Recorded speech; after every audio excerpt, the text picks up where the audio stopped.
जो अपनी माँ की ही आज्ञा का पालन न करे, जो अपने ही भाई से प्रेम न करे, जो अपने ही पड़ोसी से प्रेम न करे, वो आदमी ना राम का भक्त हो सकता है ना कृष्ण का भक्त हो सकता है।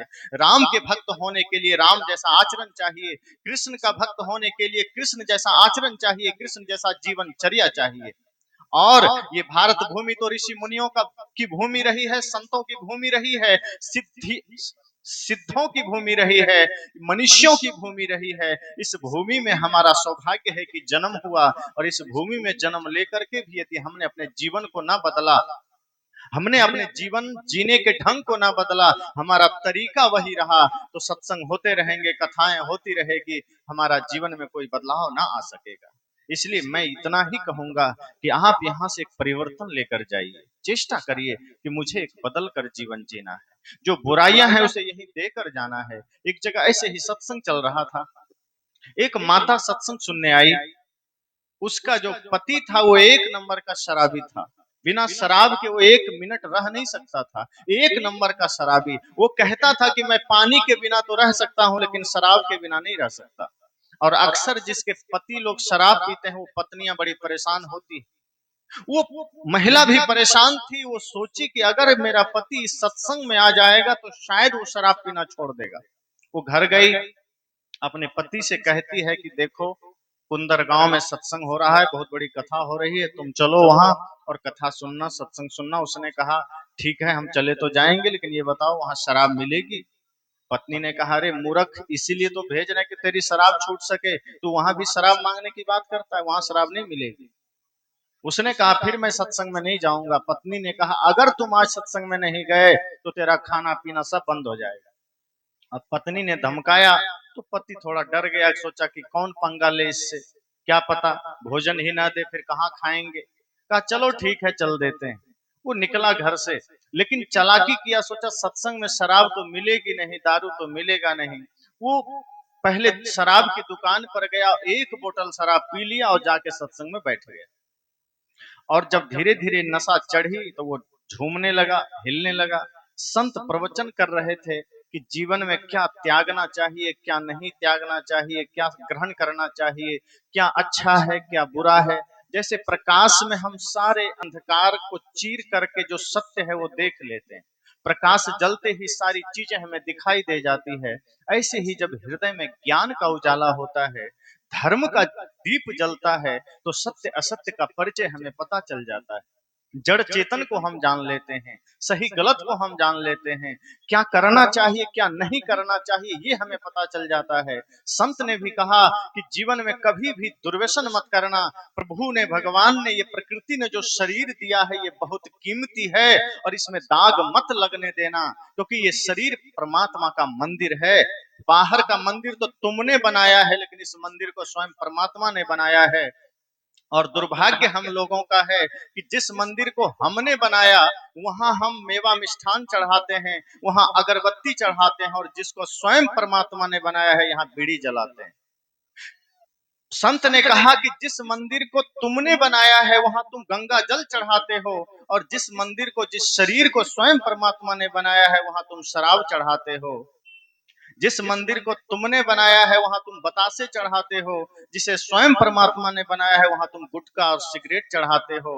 इसलिए कभी भी नशा मत करना, ये प्रभु का दिया हुआ सबसे बड़ा उपहार है। और जो आदमी अपने शरीर की पवित्रता का ध्यान रख ले उसके ही जीवन में परमात्मा का आगमन होता है। क्योंकि आपने सुना है, तुमने आंगन नहीं बुहारा कैसे आएंगे भगवान, कैसे आएंगे भगवान।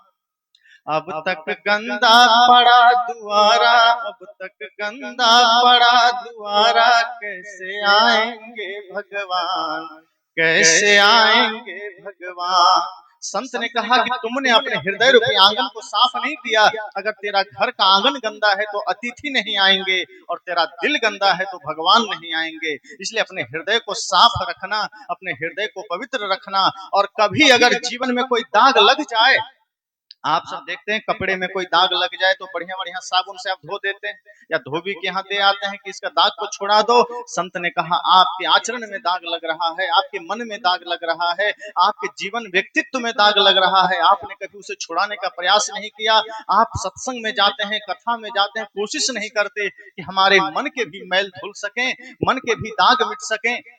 इसके लिए सदगुरु कबीर साहब की एक वाणी है, ध्रुव प्रहलाद सुदामा ने ओढ़ी, सुखदेव ने निर्मल कीनी, चदरिया सुखदेव ने निर्मल कीनी, दास कबीर ने ऐसी ओढ़ी,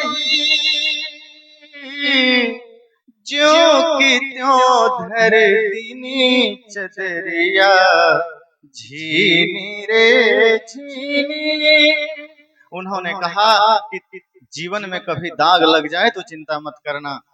और वो दाग कौन से हैं? कभी हमारे जीवन में नफरत का दाग लग जाता है, कभी हिंसा का दाग लग जाता है, कभी क्रोध का दाग लग जाता है, कभी ईर्ष्या, कभी द्वेष का दाग लग जाता है। सदगुरु कबीर ने कहा कि जीवन में कभी दाग लग जाए चिंता मत करना, क्योंकि ध्रुव और प्रहलाद ने भी अपने जीवन को निर्मल किया था, और मैंने तो इस जीवन रूपी चादर को ऐसा ओढ़ा कि ज्यों का त्यों धर दिया। इसलिए इस सत्संग से सुन करके, इस ज्ञान को सुन करके अपने जीवन में संकल्प लेना, कभी कोई दुर्व्यसन न करना, जीवन को शुद्ध और पवित्र रखना। जैसा प्रकृति ने दिया था, जैसा ये जीवन को स्वयं भगवान ने दिया, वैसा ही बना के जाना। संत ने अपनी बातें रखी। धीरे धीरे वो जो शराबी बैठा था वो और झूमने लगा। संत को लगा कि लगता है ये मेरा एक नंबर का चेला है, ये मेरी बातों को ध्यान से सुन रहा है। संत को पता थोड़े था ये नशे में बैठा है, संत को पता ही नहीं था, उसे लग रहा था मेरी बातों से झूम रहा है। धीरे धीरे संत ने अपनी सारी बातें रखी, क्या करना है क्या नहीं करना है। फिर अंत में संत ने कहा कि आप लोग आइए और संकल्प लेकर जाइए। सत्संग के प्रभाव से एक आदमी खड़ा हुआ, उसने कहा गुरुजी, मैं अपने पिता से झगड़ा करता था, माँ से झगड़ा करता था, भाई से झगड़ा करता था, मेरे जीवन में बड़े विकार थे, लेकिन आज सत्संग में आकर के मेरे मन के विकार धुल गए हैं, और मैं संकल्प लेता हूं कि आज से मैं कभी झगड़ा नहीं करूंगा, मैं झगड़ा छोड़ दूंगा। दूसरा आदमी खड़ा हुआ, उसने कहा मैं सिगरेट पीना छोड़ दूंगा। एक आया, उसने कहा मैं बीड़ी छोड़ दूंगा। एक आया, मैं कहा गुटखा छोड़ दूंगा। किसी ने कहा शराब छोड़ दूंगा। एक व्यक्ति आया, उसने कहा मैं आज से झूठ बोलना छोड़ दूंगा।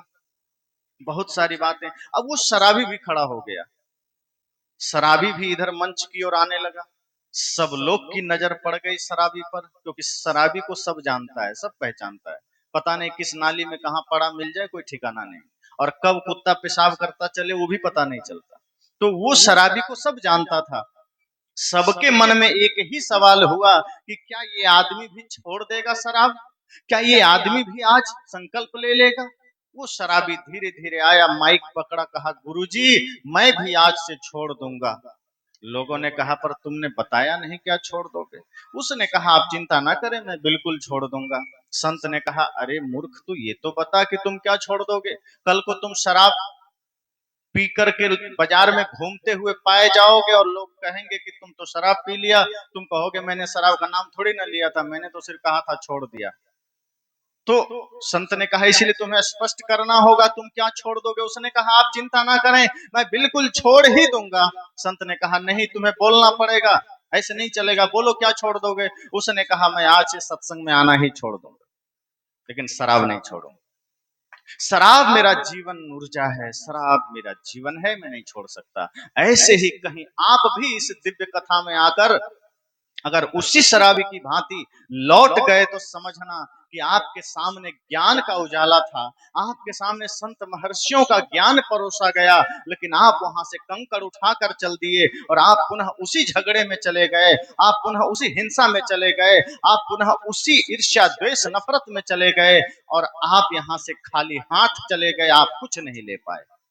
आप यहाँ से जाएं और आप पड़ोसी के सुख को देखकर आपके भीतर सुख हो जाए, किसी के दर्द को देखकर आपका हृदय द्रवित हो जाए, किसी भूखे को देखकर आपकी थाल में रखा हुआ भोजन आपको काटने लगे कि नहीं, पहले भूखे को देना है तब मुझे खाना है। किसी की पीड़ा को देखकर आप पीड़ित होने लगे, किसी के आंखों में आंसू देख करके आपकी आंखों में आंसू आने लगे, आप समझ जाना कि ये कथा आपके भीतर उतर गई है, भगवान का ज्ञान आपके भीतर उतर गया है। क्योंकि जो भी भगवान है उसका अर्थ इतना ही है, जो करुणावान है, जो दयावान है, जो परम अहिंसावान है, जिसके जीवन में दया है, प्रेम है, करुणा है, वही भगवान है, वही भगवान का भक्त है। तो यही संकल्प आप कीजिएगा।